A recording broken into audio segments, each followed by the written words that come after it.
Ubajara Farm is located in northeast Brazil, 3 degrees south of the equator. The 5 basic crops are acerola, coconut, passion fruit, guava, and pineapple.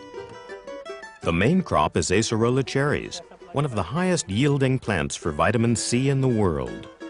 The fruit is harvested while it's still green, as this is when the vitamin C reaches its peak of about 3.5% of the cherry's weight. Each tree can harvest up to 80 kilos of cherries a year. The farm has around 188 hectares of acerola, which produces over 3 million kilos of fruit a year.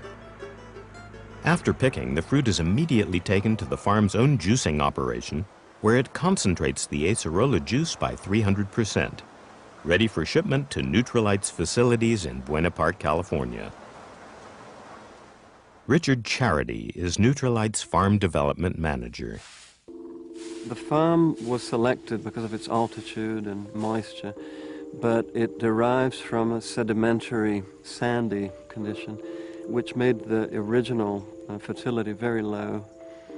Perhaps our biggest challenge on the farm was to bring this almost inert soil into a living condition that we could reach a new sustainability level in terms of life in the soil. To get the best out of our soil, first of all, is to build it with proper nutrition and the right set of microorganisms. You need a lot of life. We estimate about maybe 8 tons of live bacteria, funguses, and organic matter per hectare.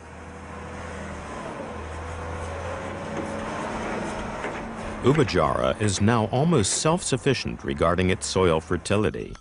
It has achieved this by being a mixed farm and using the manure from its own cattle to help produce compost, designed specifically for the soil and the plants that it grows.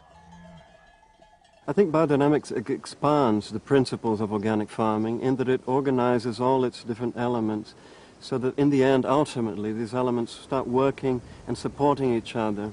And then we create a sort of an organism with its own life.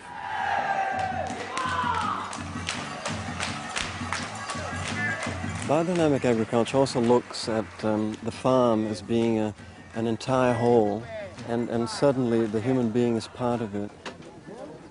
We don't want people to come here just to work. We want people to feel that this is their home. I think people create an environment that is conducive to hope and a lot of positive energy. Water is the basic element for life, and we have a river, which is the main tributary of the dam, of which we take water from. There's a great need for planting trees on both sides of this river to stabilize the banks, to give shade and even nourishment to the life of this river. In 2 years, we planted almost 50,000 trees.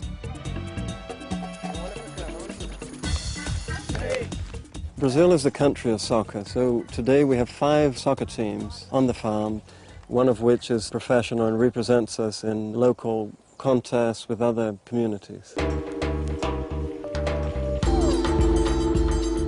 Nothing is supposed to stay as it is. When we describe the farm organism idea, what I like about it is that it is just like a human being. It has to learn how to walk, it has to grow, it has to learn. In the same way, a farm is born in a sense that you start creating the diversified elements, and then slowly you integrate these elements so that they start really performing as organs within this farm, and that each organ has a specific function, and they all work together to make this farm self-supporting, self-regulating.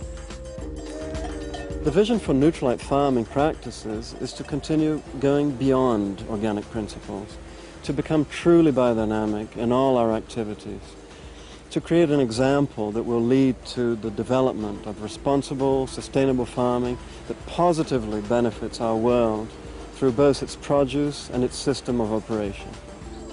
My personal dream is to contribute to changing the face of the Earth's agriculture.